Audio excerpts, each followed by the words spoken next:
Hello, manga and anime lovers. This is Branch, and today I'm going to be talking about Season 4, Episode 2 of Demon Slayer. Now, this episode, I have to say, was probably one of my favorites in the entire series. It doesn't take much, as you can probably tell if you watch my Mysterious Disappearances reviews. I really like episodes where it's more character stuff than anything else. I also like world-building stuff, but I really like character stuff. And especially the stuff with Tanjiro and Gyu this episode. It was so good. I thought the comedy was on point, and I really liked finally getting to learn more about Gyu since he's been kind of in the background this entire series.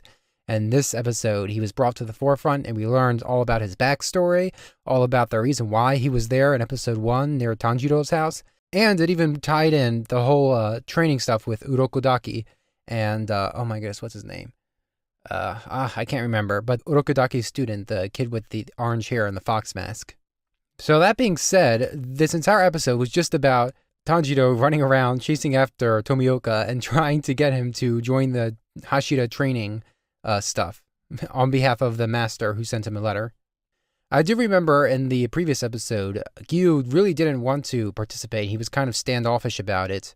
And I was wondering what that was going to be, and it turns out he just really lacked confidence because he technically cheated the final selection. He feels like he wasn't worthy to be a Hashira. Even though the strength he has now is Hashira level, he just doesn't feel like he passed the first bar, and therefore everything else he's done is invalid. Which, of course, isn't true, but when you're in that position, it kind of seems like it to the person.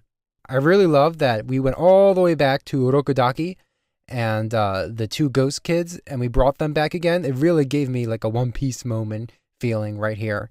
And it's probably one of the best parts in the entire series just for that alone. And because it makes so much sense. When you learn that Gyu's cloak is a combination of, his name keeps avoiding me, but of the orange-haired kid and of his older sister, it kind of blew my mind, honestly, that the author had this much foresight. They must have came up with this guy's story way back at the beginning, instead of improvising.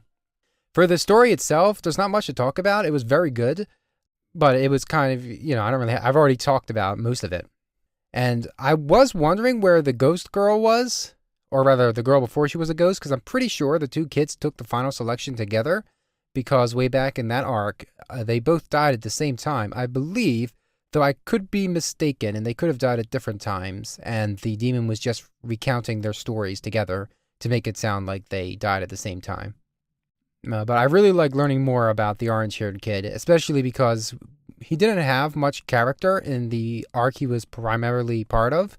Not that that's a bad thing. He had enough character to get across the point, because the main point was Tanjiro learning new stuff and learning to fight and facing off against the demon.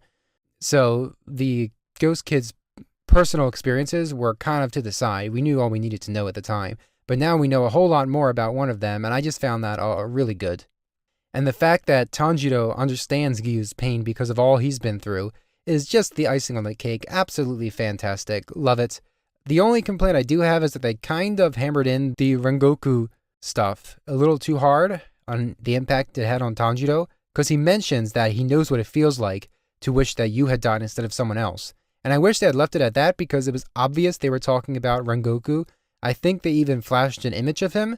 But then later on, like a minute later, Tanjiro specifically spells out in his head that he wished he had died instead of Rengoku.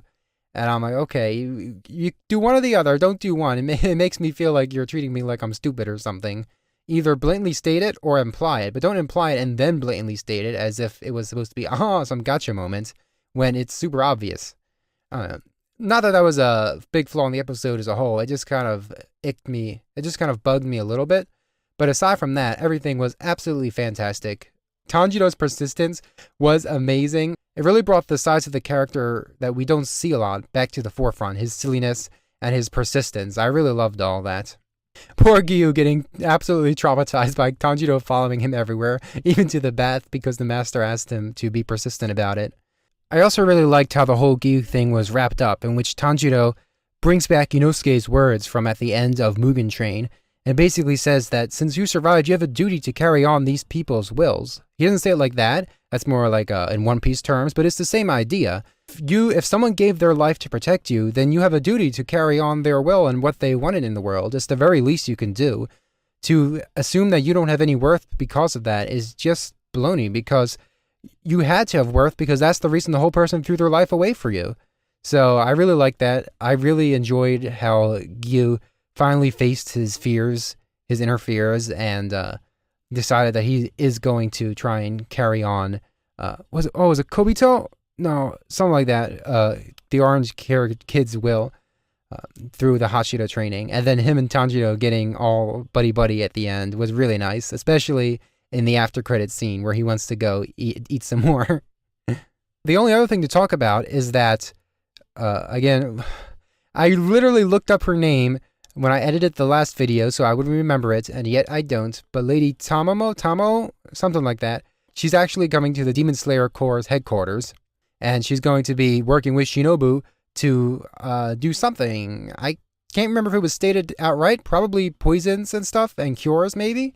I assume that's why Shinobu's so irritated at the end of the episode, because her backstory and all that, she hates demons, but she tries to carry on her sister's will to be friendly with them, and then here's this opportunity to do just that, but it seems like she really can't bring herself to be like her sister in the end, which is a good thing, because she's not her sister, and she shouldn't have to be.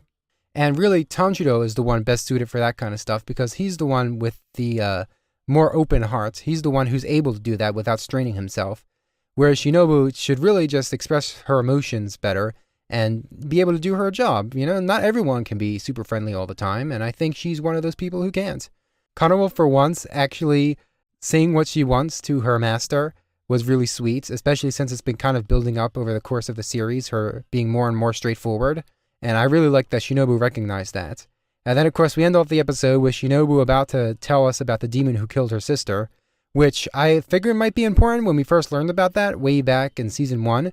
But now I'm almost sure it's one of the upper moons.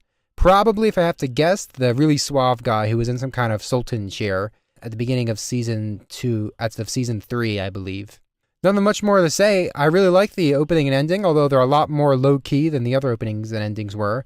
But then again, I didn't like Season 3's opening or ending, but those really grew on me, and now they're some of my favorites. So I'm sure I'm going to love these in due time. And of course, the whole preview with them facing Muzan was really good. I don't know if that's going to happen this season. If I had to guess, it's probably going to start at the very end. I really hope it's not going like I think it's going to go, where Nezuko gets kidnapped. I feel like that's the obvious place for the story to go, but it seems so lazy and redundant that I really hope that's not the case. And if it is the case, I hope she works from the inside to help them, because really, we just got her back, like her personality back, so I really don't want her to be gone again. But that's just speculation on my half. Aside from that, that's all I have to say. I hope to see you in the next one. If not, have a good day. Bye.